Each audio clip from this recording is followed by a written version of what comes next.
Hey John, welcome to Blue Water. We've got your boat here. We're getting ready to go on a sea trial. A little disappointed you couldn't make it over. I'm sure you are as well. So we decided we're going to take you on the sea trial via video, and you can see what's going on and see the boat run a little bit. And then we're going to walk through the boat from the bow to the stern, and we're going to give you a little video user manual, if you will, of what works and how it works on the boat, so that you get an orientation that you would normally get if you came to the shop, but unfortunately you can't be here. So we're going to head off to the water now. We're going to do a quick sea trial, make sure everything is working correctly, and then when we get done running the boat a little bit, we'll stop and we'll start in the bow, and we'll work our way right from the bow to the stern of the boat, and give you a little narrative on everything. And then once you get the boat, if you have any questions, you can give us a call.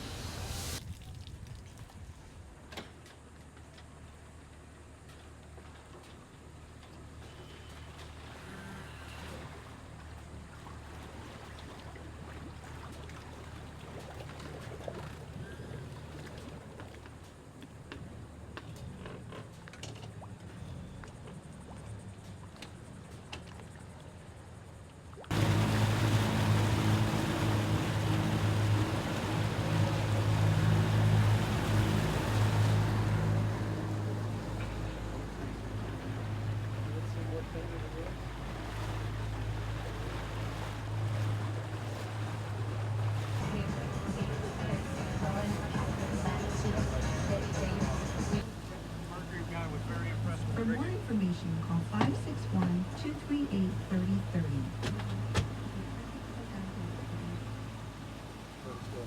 Okay, welcome aboard, John. We're out on the Intracoastal. We're taking it easy, just getting a little bit of time on the motors and letting everything warm up. Everything fired off okay. We've leak checked the bilge and everything's nice and dry. And figured we'd start in the bow, good place to start, and show you a little bit about your boat. So the anchor's not on the boat right now, but obviously the anchor rests in the roller, goes around the gypsy and down into the anchor locker. Automatic operation. There is a winch handle that fits in here that allows you to tighten the pressure on the brake. And you want that always to be as tight as possible, unless you need to use the windlass manually. In other words, if for some reason the windlass isn't working and you need to let the rope and chain out, you can turn this counterclockwise. It'll loosen the pressure up. You'll be able to pull the chain out by hand. But for the windlass to work properly, you want it as tight as possible most of the time. Now, the windlass operation is pretty straightforward. There's a 12-volt motor here. I'd recommend that you spray this with CRC or some other type of protectant on a regular basis. Inside of here we put a switch. There's a little rocker switch that actually turns. There's a small rocker switch and a large rocker switch. The small rocker switch turns power on to the big one, so that someone bumps into that switch by accident doesn't activate the windlass unless you turn it on. Before this will work, you need to turn it on at the helm. The way we've wired this, again, sort of for safety, is the panel that's at the helm is your main control panel. There's a little small rocker switch, and then there's a larger rocker switch at the helm, just like in here. But if the switch is not on at the helm, this switch does not see power. So the first thing you need to do to operate the windlass is turn the little rocker switch on at the helm. Pete, if you would turn that little rocker switch, switches to the left. Turn this one on. That's down, as you can see. That's up, as you can see. It operates pretty quickly. Obviously, with a load on it, it's going to bog down a little bit, but we've ordered you rope and chain, about 20 feet of chain. Obviously, in shallow water, you try to get by with just enough rope out there to give you a little bit of a cushion against the chain, so you're not pulling on the chain. But the anchor's self-deploying and somewhat self-stowing, but if you've got a lot of rope out, you're going to want to push the rope down in here by hand. The rope won't compact a lot, so it's just something you need to keep in mind. We're going to get back to the shop. We're going to put a gas shock on this to hold the door open for you, gasket everything, and then she'll get shrink wrapped and get ready to be put to bed. One of your cockpit lights up here. Bolsters are self-explanatory. You got large storage, which you remember from the boat show up here. None of this has been washed in detail, so don't let the dirt scare you. Now, this is your forward live well. We're just filling it up with ugly water here. You want to shut that pump off, Peter? Okay, now to drain the well, we put a little valve here. It's either open or closed. When it's open, like that, the water will drain out. Now it is a slow drain, it's not a big tube, but to get a nice fitting like that, we were stuck with a 3/4 inch drain, so we'll take a little bit longer to drain. The actual outflow when the well is full is 1.5 inches. That's going to drain quite quickly and allow you to circulate a lot of water. But when you're done for the day, you just turn that on open, water will automatically drain out. It drains through a valve in the bottom of the boat, and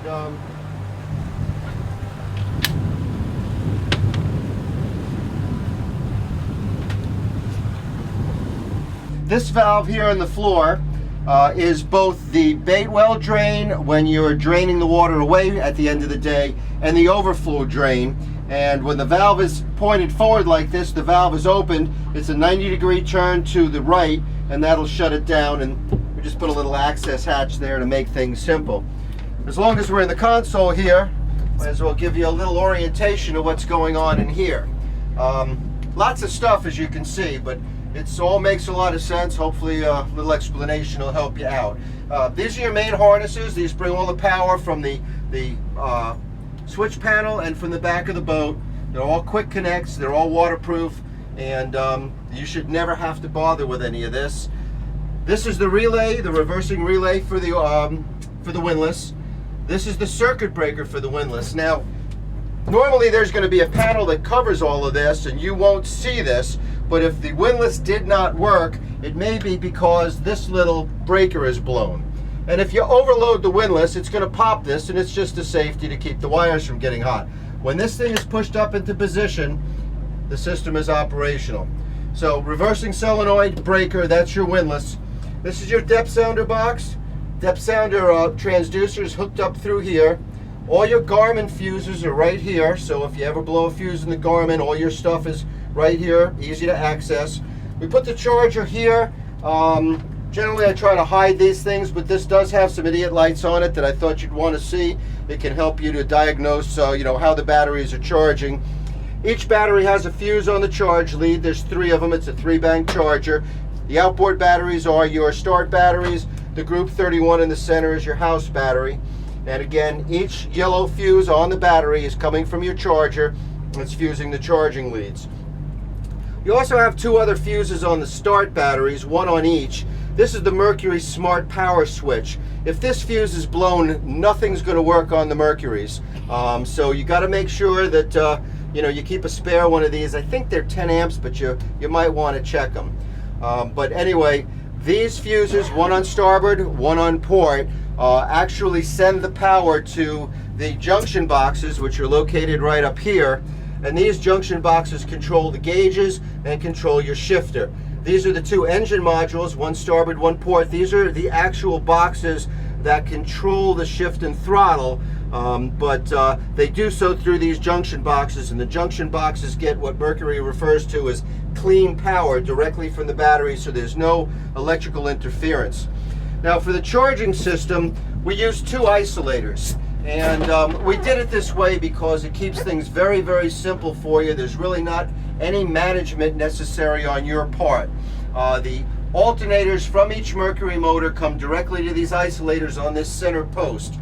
And then your engine start battery for starboard, engine start battery for port are both connected to the isolator. And then the isolator also outputs 2 leads to the house battery. So at all times, both motors are charging not only the start battery, but charging this house battery as well.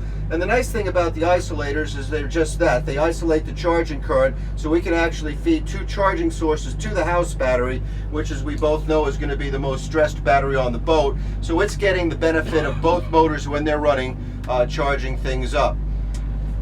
Saltwater washdown pump, freshwater washdown pump on the other side, autopilot pump. There's a fuse on the wall here. That's for your main power going up to this switch panel, and it's fused before it comes off the battery, goes to the fuse, goes to a battery switch that allows you to shut that panel off. And these will all be mounted in that face here So when you see the boat, you'll see 3 battery switch faces. You won't see all the wiring here. One of the reasons I'm kind of walking you through this now. Not too much, I mean, there's a lot of stuff in here, not too much else to explain. This is the power supply for the radar. It comes in 12 volts, goes out 36 or 24, I don't remember, but it's a step-up converter, and that fires up your radar. There's a pair of Garmin units, which you're well aware of, and we'll change these blue tape labels out to a proper label when we get back to the shop.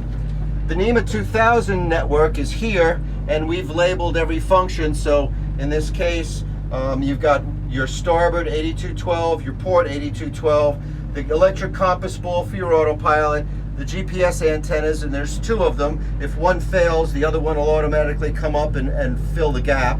Your autopilot control head, and then power supply for NEMA 2000. So this fires up basically all the NEMA 2000 devices on the boat. These cables are all the Garmin network, and they go from the radar unit, from the transducer box, and from unit to unit, so the 2 units can share all the data. This is your card reader. You access this from the dash, but this is where you'd put in a chart chip or do any updates to your system. It's a NEMA 2000 device, and it feeds information to the entire network. So when you put in a card to update the system, it updates everything it finds on the system, and the first thing it does is looks at the system and determines what's there so it knows what to update.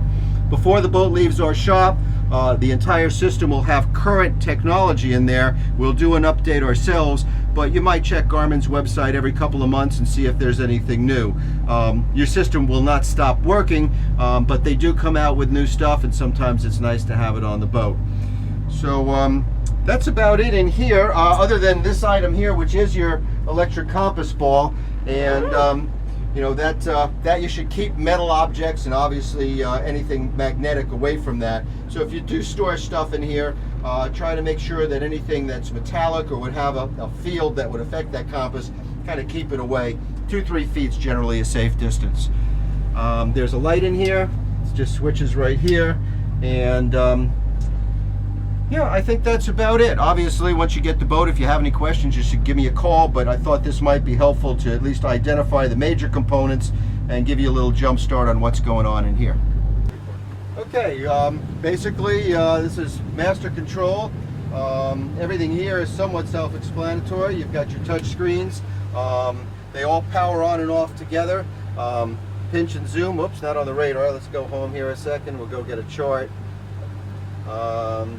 Go to menu, change the chart to a nav chart, go back here, and then obviously the pinch and zoom. These are brand new to me, they'll be brand new to you, so we're both going to have a little learning to do, but no redraw time. It's like the charts on a roller there. Really neat piece of equipment. I think you're really going to enjoy these. This one I've got set up as a fish finder, and you can see the resolution and the detail there is phenomenal. You get seawater temperature on your screen, depth, and also bus voltage for the Garmin network. There's also an engage button on the bottom of both units, and that'll engage your autopilot. So you can either do it through the autopilot control head here, or these units become a controller for the Garmin itself. So there's some redundancy there. This is the front side of the chart reader. There's room for 2 chips in there. It's sealed with an O-ring up in the lid here. You can't see it. So it's quite safe to have it exposed here, but that's where you'll insert any chart chips should you choose to do so. We've given you 3 gauges. The 2 outboard ones are tachometers. The center one is a speedo, and then these have a number of modes that you can function through, and troll control as well that allow you to shift the RPMs up and down by 50. This is the other windlass control that I was showing you, telling you about while I was up forward. This one's a little easier to see. This is the rocker switch. It's made in Europe, so contrary to what you'd think, when it's pushed down on the left, it's actually turned on. Push it up, it rotates the windlass down. Push down here, it brings the chain up. So that's release, that's pickup, shut that off, and it's inoperative. Obviously, this is your control to hook up to your belt, automatically disable the motor should you go flying. I would strongly recommend you use it. A lot of people don't think about it. It'd be a real shame to watch your boat run away from you. So I do recommend you keep that hooked up, especially if you're alone on the boat. Trim tabs are operated with a digital switch. You push the levers down, tabs go down, push the levers up, the tabs come up. Now it's wired so when you shut the ignition off, the trim tabs will automatically revert to their up position. So if you are putting the boat on the trailer, there's no chance of bending the tabs because you forgot to pick them up. When you push the down button on starboard, you're actually pushing the starboard bow down, which means the trim tab on the port side's going down. So what you're looking at here is actually not the trim tab actuation as much as what's going to happen to the boat. You push the starboard bow down, the starboard bow is going to go down. Push the port bow down, and the port bow is going to go down. But to do so, the tabs operate in reverse. So if you're pushing on buttons while the boat's in the driveway and somebody tells you the tabs are going backwards, they're not. At least they shouldn't be. This control is pretty straightforward. You've got a trim control for each motor and then one that controls them both. Typically I set them all the way down and then bring them up with the center control. You may have another way of operating the boat, but that's something that you'll get to play with. The one lever function allows you to control both motors with one lever. Throttle only is while you're in neutral. You can hit throttle only. It'll allow you to throttle the motors up without it being in gear. And dockside actually retards the throttle so that when you move these, they respond at a 50% rate. So when you push them all the way down, they don't throttle full throttle, they throttle at half efficiency, which keeps you from running into the dock at high speed. Something hopefully you'd never have a problem with, but it's just, if you're in a windy situation and you're concerned about dockage, you might select that button. Now these extra switches here are all required because of the complexity of the boat. Starting outboard, this is the port aft well. This is the starboard aft well. The next one is your bait well leaning post, and the one furthest to the right is your floor bait well, your forward bait well in the console. Next you have your forward spreader light, which is just one single light up there. Then you got your top lights, which are strip LEDs. Then you got your aft spreader lights, which are the two in the back. Everything is fused, so basically you shouldn't have to worry about anything there. It's just select what you want, turn it on and go. The nav lights is a 3-position switch. You need to make sure that it's always off. When it comes on, it's going to illuminate, but it is 3 positions. Anchor lights first, and then full running lights is second. So if you're just anchored up at night, you're going to select the first position. It doesn't turn on any other lights. When you turn it all the way up, it activates the 2 LED running lights that we put in the side of the boat. Now when we put the windlass on the boat, it eliminated our normal running light. And so what we did to replace it, rather than using those, what I think are cruddy little shark eyes or fish eyes that they put in the side, we used a really nice investment cast stainless steel LED fitting that we get from Lavorsi Marine. There's one on either side. They're Coast Guard certified for 2-mile navigation. They're a really nice piece of equipment, and again, they're LEDs, so it should last you forever. After that, you got your cockpit lights. There's 2 undergunnel cockpit lights in the back, which obviously you're not going to see in this weather. And then there's one on either side of the console and one up forward. Next is your bait well lights. Now we wired all the bait well lights together. They're LED and they're low draw, so it just was easier than having 4 more switches on the boat. I thought you had enough switches. The bilge pump switch activates both bilge pumps, but the float switches are independent. So if you were to have water coming in the boat, first one bilge pump would come on automatically, and then if it were unable to keep up with the flow of water, the second bilge pump would come on as the water level continued to rise. But from a manual standpoint, being that both bilge pumps are at the same level, we click them both on with one switch, pump the water out in a hurry, and you're done. The next switch is your macerator. You can hear that. That pumps out your fish boxes, saltwater washdown, freshwater washdown, your electronics obviously, and that fires up the stereo that's in the top. 2 VHF radios. Fortunately, they're working correctly. And we put the mics on top. It's just a little easier for you to pull them out and use them rather than mounting them on the board, which would have been complicated. Put a 12-volt outlet up here for you, and this just pushes the spring in, the lid folds down, Again, everything needs to be wiped down. It's covered with a little shop debris. So, put 4 cup holders in. There's another 12-volt outlet right here, so you've got 2. You can use that one for a cell phone charger if you like, this one for a spotlight, however you choose. There's a small tackle box in the console. That pretty much takes care of mission control here. Now, on either side of the boat, we put the tackle bins for access down here. These are lockable. This side has 3 small ones because we've got the gas hoses in there and we're limited on space. The other side has 2 large ones and a small one. We've got more room in here, so we gave you the option of having 2 bigger boxes. A lot of people like that. Your water fill and vent for the fresh water system are located on the side here. And this just unscrews, screws back in, pushes in and latches the vents on the bottom. Your seat, you know how this operates. This pulls out, folds down, armrests go up and down, and then that goes back in. This is just access to the bait well. There's a valve in here that controls the bottom drain. It's open right now. Typically when you're using this, you're going to want that closed, and that just rotates the red handle and it closes. Depending on how much water you want in the bait well, you can leave that open partially, and that'll help to regulate the level in the bait well. Now,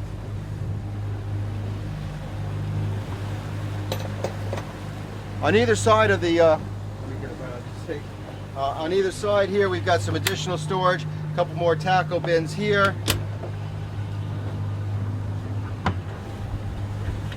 And on this side, just rig lures, so you can coil stuff up in here, and then that'll hold 2 downrigger balls on the bottom. So if you fish with downriggers, that'll keep the balls from rolling all over the place. It's pretty easy and convenient.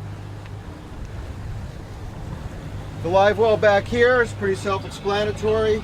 Gasket seal, gas shock. You got to push down on it a little bit and turn it. And one thing you want to notice on all these latches, when they're latched, it's all stainless steel. It also has another position which has a red button. When you see the red button, that means that the hatch is not locked. That the catch is actually 180 degrees off from latch. So you want to make sure with the floor latches and with these that they lock down. We put locking latches on the 2 side bins. We put locking latches on the tackle storage. There's locking latches on the big forward box so you can secure everything on the boat. Now, the only thing that that's a little bit of a rub is the bilge hatch, and with this back seat you have to open the hatch to close or open the bilge hatch.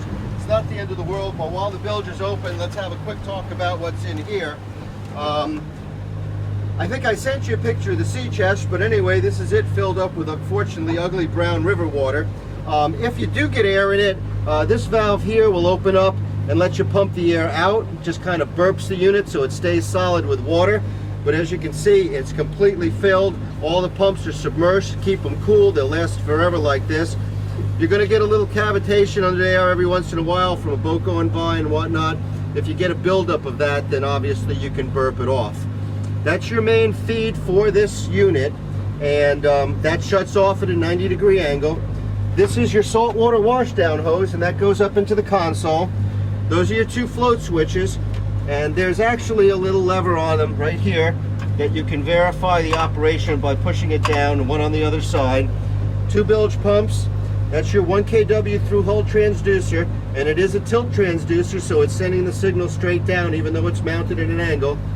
These are your fuel filters. They're stainless steel heads, so they won't corrode, and they've got brass valves. Typically we leave these open all the time, but they can be shut off if you're going to store the boat for any length of time. Now to close this hatch, the seat opens up, and as the seat opens up like that, this will pass by and go into the closed position.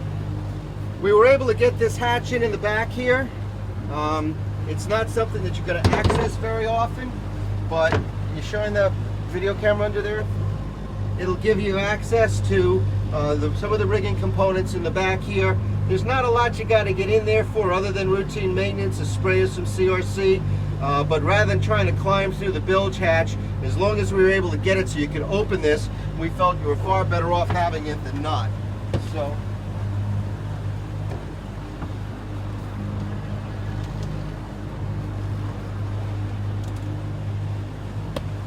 obviously the seat worked out real well. I think you're going to be comfortable with this. It's pretty cool. The backrest goes up and down, as you'll note. When you fold this up, the backrest actually drops down. Nice little unit. This is, again, access to a few things that you're really not going to need to get to very often, but if you do, you can. And, you know, we try to give you access to things so that if something does go wrong, you can get to it without having to take the boat apart. Just like the bait well in the cooler, these bait wells also have drains, and we've put them right back here, and pretty easy to operate. Just, you know, rotate it to the right or the left. It says to open and closed. It's a stainless steel cable in a plastic sheath that should last you forever. This is your wash down fitting. Open it up. We've pressurized it, so just open it up. You can put a coily hose on there. You'll be all set. Bait wells in the back don't have a tube in the center. They drain out through the bottom with those two levers, as I said, and then they've got a discharge high up on the sides. You can fill these up, and each well's got a light. They're two separate wells. This whole thing worked out really, really well.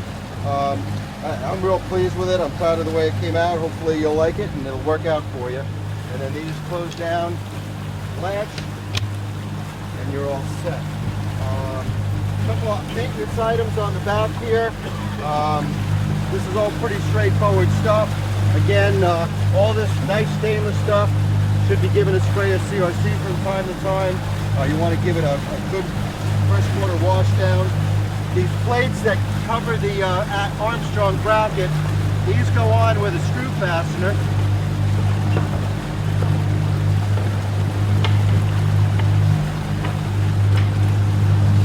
And that screw fastener is right in the center there. Now this is plastic, so if you over tighten it, it's going to break on you.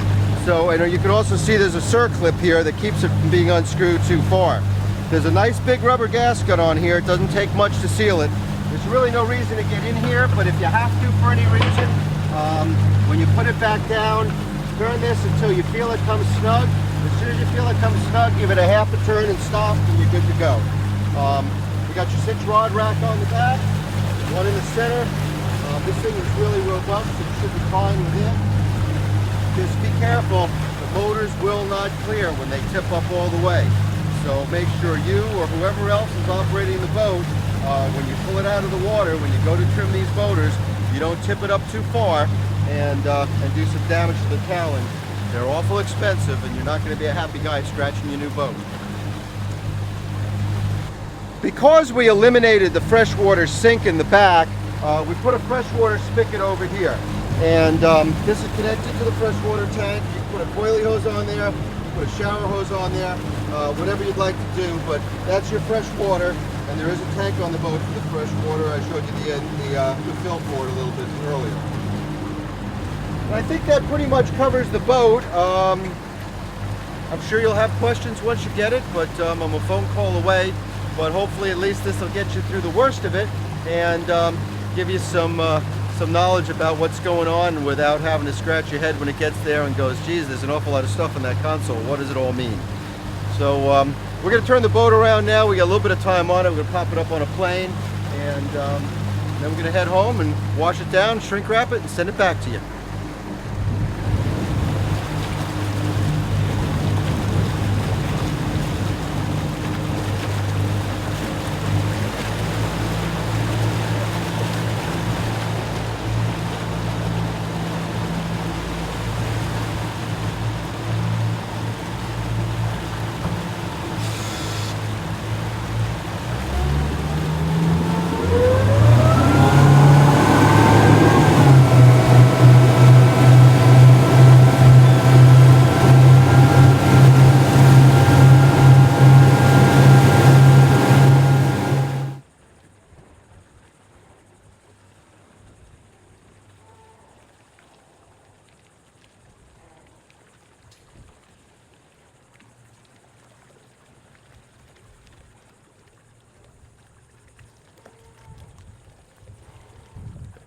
Think you gotta go deeper than that?